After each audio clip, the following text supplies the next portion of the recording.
Hello innovators, and welcome to That Product Market Fit Guy YouTube podcast, a community where we talk all things product market fit, specifically for innovators. My name is Trevor Holmes and I'm just a guy who loves seeing innovations succeed.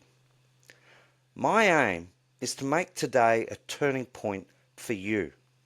I'm going to show you key secrets, not based on luck, but on a proven scientific formula to achieve product market fit, particularly when first entering a market.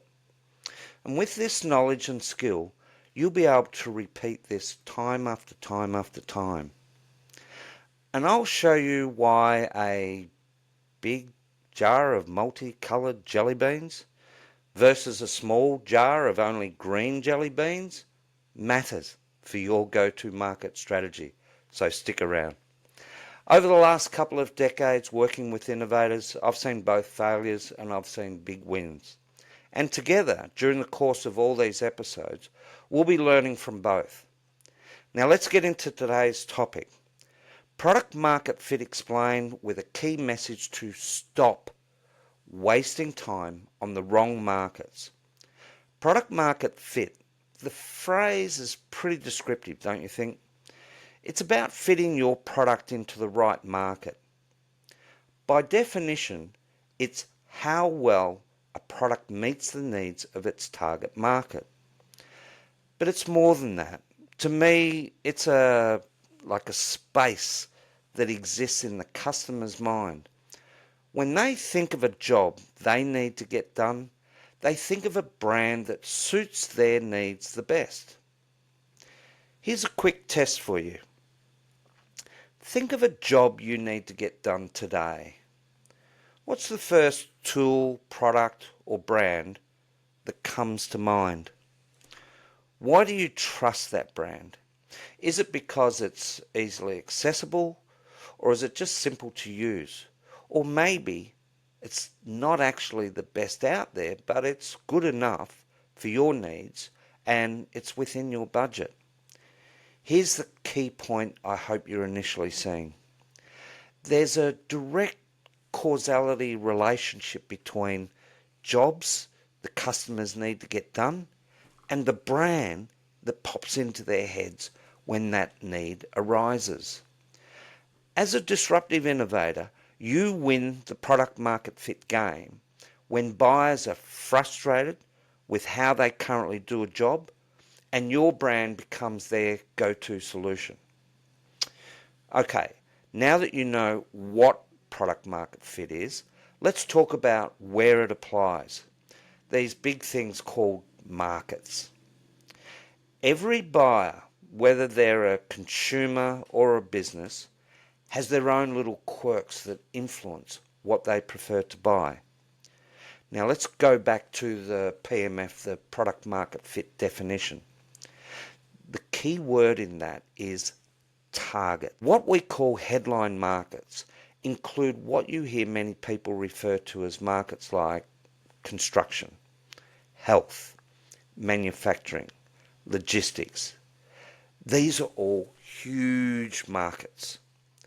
Within those markets are businesses and consumers with endless variations of wants, needs, what they value, and what they care about.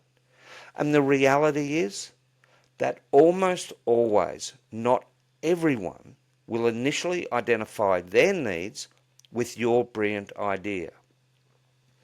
Let's switch to the innovators. Whether you're a solo inventor or a big corporate or somewhere in between, market entry budgets are limited. And initial traction, it matters. Picture this huge jar of jelly beans. That is your headline market.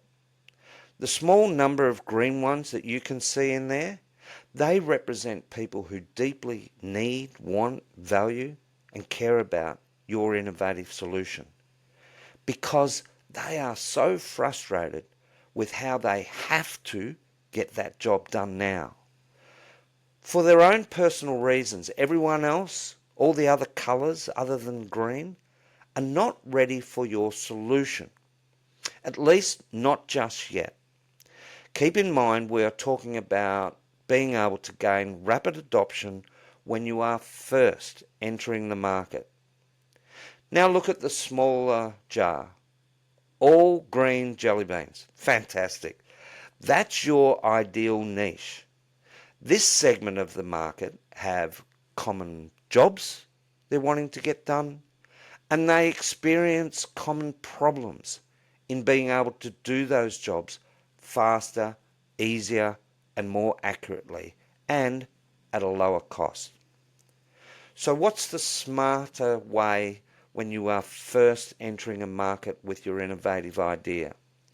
Try to win over the big jar and spend heavily, or deeply understand which niche submarket has people with those common problems that your solution solves.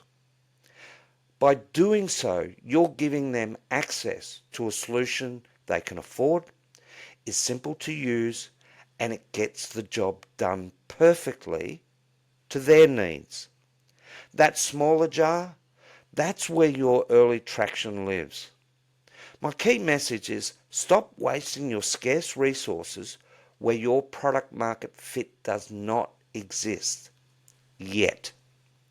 You are 6 times more likely to gain adoption by targeting that small green jar versus chasing the big jar full of businesses or consumers with their own idiosyncrasies and sending your project broke before you even get a chance to prove how brilliant it is.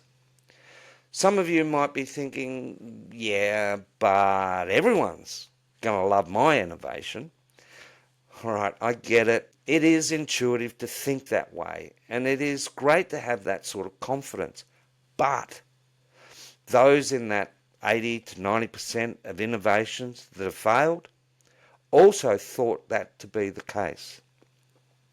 You see, innovation is a game of probabilities, and what we know statistically is that you dramatically increase your probabilities of success by finding your niche, launch with a minimum viable product, learn from your first customers, improve, and then scale to those other coloured jelly beans.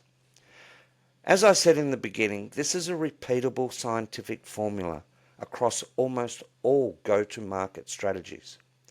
If you're embracing this, then congratulations. You've taken the first step to traction and long-term growth. If you like what you've heard so far, nice. But there is so much more coming in the following episodes. We'll be walking you through a step-by-step product market fit journey. The next episode, a deep dive into jobs to be done, the nucleus of your success. Over the course of the episodes, we'll also be featuring experts like product designers, software developers, marketers, IP attorneys and lawyers, and venture capitalists. Because as you'll see, all of these experts play an important role in how you maximize product market fit. And we'll also be talking to innovators just like you, sharing what worked and in some cases, what didn't. Also, I can't wait for you to meet my wonderful colleague and from time to time co-host of this channel, market guru Linda Ginger. You will love her knowledge of markets. In another episode coming up soon, you will see her visually demonstrate the AI tools that we use to explore markets and find those niche submarkets. You know, the green jelly bean jar that's filled with all your first clients. And seriously, you'll see how this is like next level stuff. Be sure to subscribe, leave a comment. We really thrive on your feedback. Give us a thumbs up and tell the others out in the innovation space because we all play a role in seeing innovation succeed. Thank you for visiting us today and ciao for now.